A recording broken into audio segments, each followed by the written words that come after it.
Well, hello, folks. Good evening and welcome to the Little Farmer's Farm with me, Guru Mafinda. Now, we've just got back from Skegness. We've had a week over there in Skegness at Bucklands, and it was good. But now I'm back.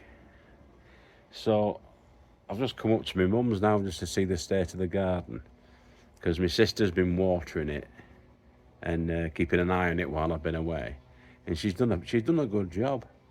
Things are coming on now. I'll show you. So our pea plants are all coming through, as you can see,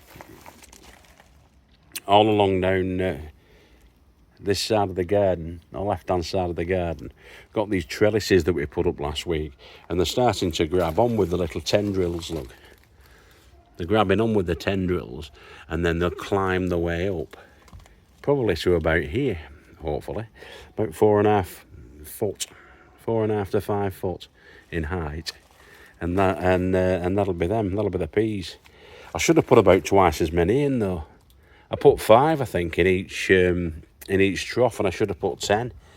Looking at it, because they're looking a bit spartan, aren't they? Looking a bit sparse, because they didn't all come up. But you lives and learns, don't you? And at least we're going to get some peas. The missus is going to be disappointed though, the good lady farmer, because she loves peas, and so do the kids, and I wanted all this full of peas. But there's time, yeah. They'll expand and hopefully fill in the gaps. But yeah, we're getting there. We've got peas anyway. We'll have peas. Those are the tomatoes down there. Sun gold with its own spider. And this one had a spider, but I don't know where it's gone. Perhaps a bird's had it. But these are, we think, the money maker, these ones. And I need to tend to them. I need to single stem these, because we've already got a double stem on this one. And we've probably got about 2 or 3 stems coming up on this one. But we are getting tomatoes. Oh, we're getting blossoms on. So we'll see how we go with them. There's 2 plants there of the money maker, or I think it's the money maker, that are coming up. I might just put a few more canes in. I'll turn that round or something and then put a few more canes in. The potatoes are coming through nice. They're all new potatoes in here, 1 per bucket. And there's 10 buckets. So we'll see how we get on with them. If I get 10 spuds out of each bucket, I'll be pleased with that. 100 spuds out of that little area. That'll do. Should get that. Fingers crossed. Over on the central section, we have a plethora of beets. These are all beetroot down this side and down that side. And then in the middle, we've got the chard. Bright lights chard coming through. Different colours of the chard. But it looks like we're just getting white and red chard coming up. Can't see any yellows. But we've definitely got chard. There's a deep red chard there. The leaf's not looking too bad, but there are a couple of like manky ones, but it's only to be expected that. Something's been attacking it as well. Some bug or other. But only in small, localised areas have we had the attack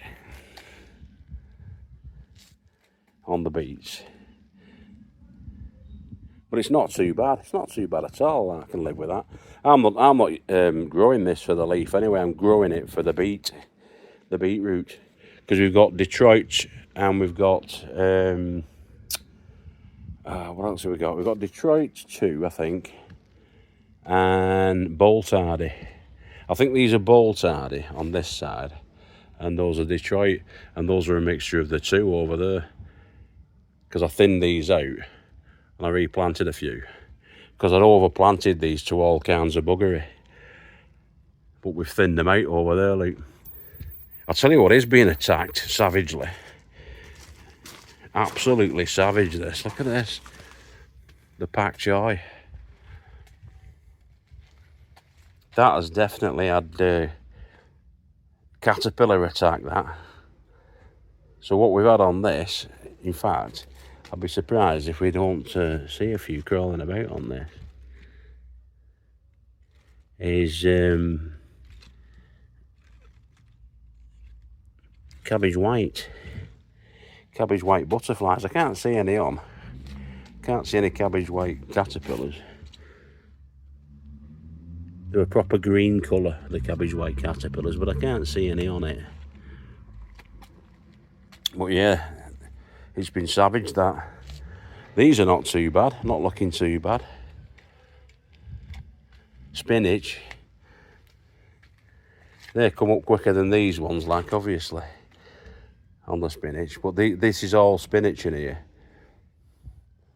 And quite a lot's come through. I thinned these out as well a bit, but I think that there was only 3 that came up in this particular tray or trough. But they're not looking bad then. I think it's giant spinach, that, I'm not sure. I'll have to look at the packet. But yeah, these were the transplanted beets, and they're doing as well as these ones. So I'll do that again. We've got the French beans. No beans obviously yet, but there's time. These 2 little ones and the big brother. And then we've got all the leeks over here. 24 leeks. And some strawberries up that we got off Mick. They're not doing now, Mick. Sold us a pup there. If he'd have sold them, you just give them us. But I think they'd already had their day, these. But it's something doing it. It fills a couple of these troughs up. But yeah, they're coming. It's coming.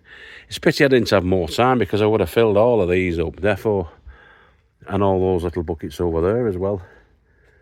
Giving my sister plenty to do while I was away.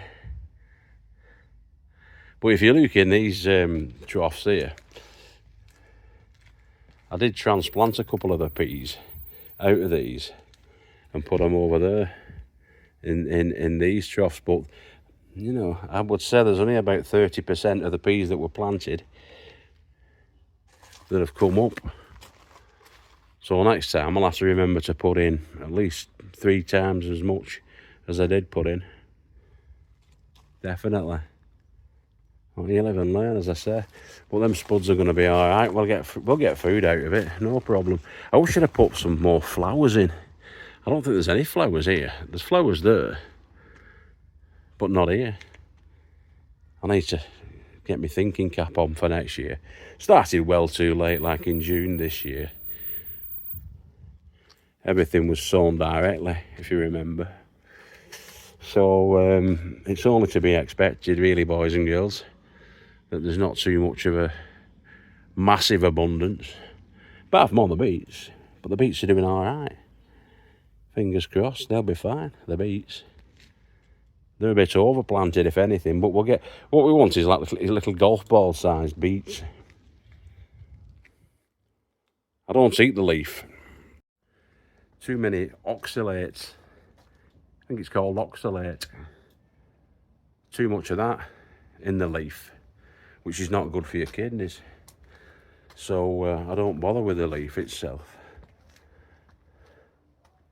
I'll be having the chard though. The chards, again, it's oxalate, but I can stand a bit of it in stir fries and spinach and stuff like that. But yeah, there's an abundance of the beet. Catch you next time, boys and girls. Take it easy. God bless. And we love you all. Take care. Have a good week. And I'll catch you later. Bye-bye now.